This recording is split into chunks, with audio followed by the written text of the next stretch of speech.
Alrighty, hey guys, Stan the Man here. Welcome back to another video. Today we are going to be continuing our WrestleMania countdown to WrestleMania. So today we are going to be continuing with WrestleMania 26. So I've reviewed 20 to 26 here so far. If you haven't checked out any of the other videos, go ahead and check that out. But yeah, without any further ado, let's get right into this. Now, we have WrestleMania 26 that took place in Glendale, Arizona in 2010. That's my notification, the Shield ringtone. But anyways, Glendale, Arizona. And the first match we're going to be starting with is Batista defending his WWE Championship against John Cena. So we go to about a month before at the Elimination Chamber pay-per-view, where John Cena had just finished defending his WWE title in an hour-long Elimination Chamber match. I believe there was Sheamus, Triple H, and some other really big names. But anyways, John Cena made it through the entire hour of the match, outlasted all other 5 participants. He celebrates with the title. And Vince McMahon comes out and says, "Your night's not over. You need to beat this man." And Batista comes out, spears John Cena. He kicks out, I believe. Batista bombs him. That's it. Batista was fresh as ever can be. And he beat him for the WWE Championship. So we make it to WrestleMania where they're defending. Basically, Batista was angry that him and Cena basically came up the same way, and they decided to choose him to be the face and not Batista, which really had good points. I mean, he had the look. He's right. You look at him, everything screams world champion about him. So, that's really what made it get to the match. There was a lot of close calls. I remember Cena got Batista bombed, almost lost. He got Batista bombed in midair, which broke his neck 2 years before. Cena's freaking doing a 5-knuckle shuffle off the top rope, attitude adjustments, launching 300-pound Batista like he's nothing.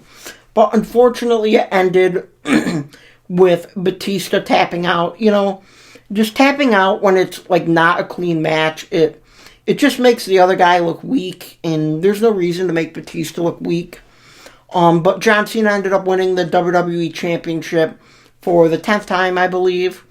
Him and Batista feuded for 2 or 3 more pay-per-views, and then Batista left the company, and that was basically that.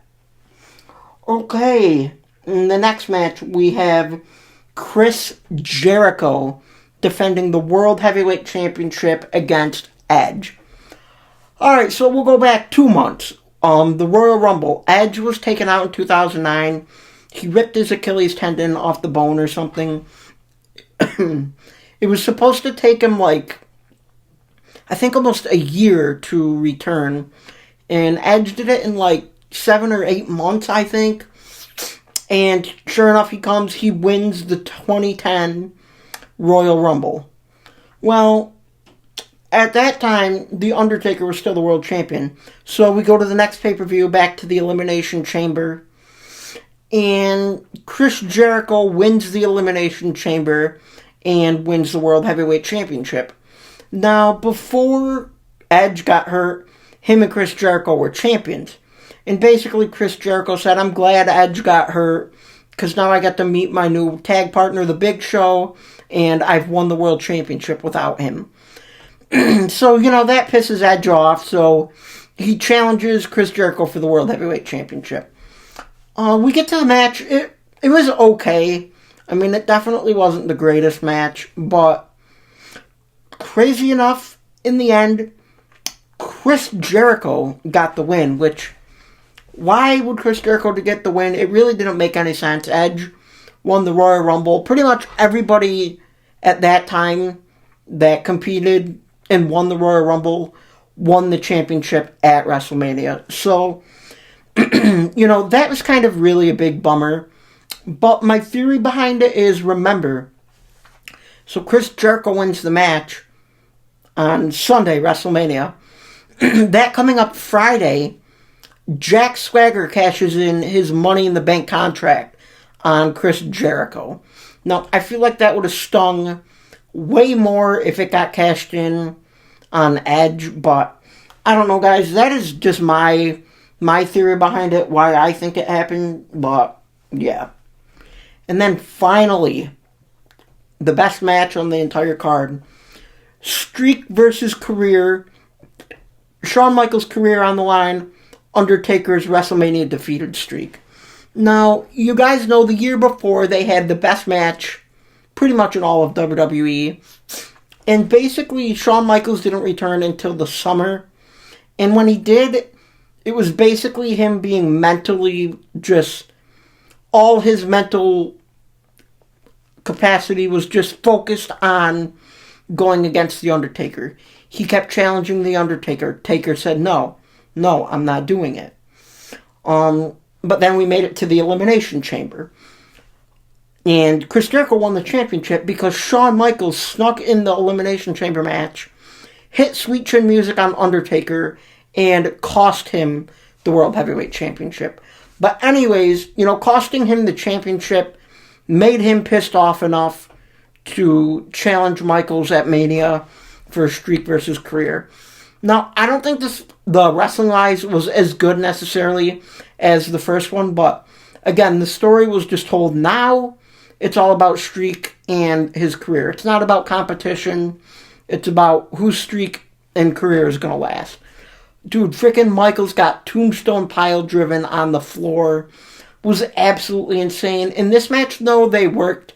They had Undertaker work a quote-unquote injured leg where he injured it early on in the match doing old school, and Michaels kind of targeted that a lot. Michaels did a backflip off the top rope, over 6 feet away to the announce table and put Taker through the table. It was absolutely insane. And then, the classic ending where Shawn's pulling himself up on Undertaker, slaps him across the face. Taker grabs him, picks him up for the tombstone, jumps and drops him on his head, and that was it right there. Michaels, his career was over, and, it just felt right, though. They did the storytelling so beautifully. They really couldn't have told it any better way, to be honest with you. And, Shawn technically made a return match, one match, at Crown Jewel, but I don't really count that. I look at it as Shawn went off when he was supposed to. The match and storytelling was great, and even he said himself he didn't return just because he had that closure. It just felt right. But, on a side note here, you think about it nowadays, can you imagine how crazy it would be that the pay-per-view before both champions are changed? That means there's even less time to build the storyline for WrestleMania. The last Elimination Chamber title match I remember changing a month before was when Bray Wyatt won the Chamber, but he lost to Randy the next pay-per-view. I'm sure there's been more before that, and I just don't remember, but, pretty crazy that they were still able to pull that off just with 4 weeks of building up to WrestleMania. But yeah, guys, that is going to be it for this video. This is it for WrestleMania 26. I think this was definitely a really good WrestleMania. Comment down below, a 1 to 10, how great you thought it was, what your favorite match on the card was, and most important, if you haven't checked out any of these other countdown videos, go ahead and do that. And I will see you in the next video where we will be reviewing WrestleMania 27.